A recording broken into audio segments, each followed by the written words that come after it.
એક જમાનામાં ગ્રીસના બહુ મોટા ફિલોસોફર સોક્રેટિસ અને એમને એમના શિષ્ય, એ વખતે રોમમાં પહેલો મોલ આ દુનિયાનો રોમમાં બનેલો, અત્યારે પણ એનું ત્યાં ખંડેર ઊભું છે, હું જોઈ આવ્યો છું.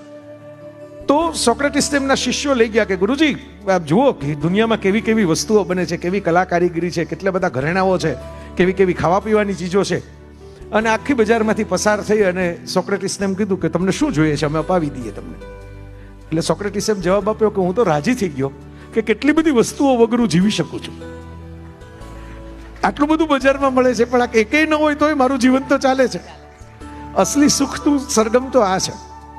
પેલી સુખ છે એ તો દુઃખ લઈ આવે કે આ મારી પાસે નથી, આ મારી પાસે નથી, આ પૈસા હોત તો હું આ ગાડી લઈ લેત, પૈસા હોત તો હું આવો બંગલો બનાવત.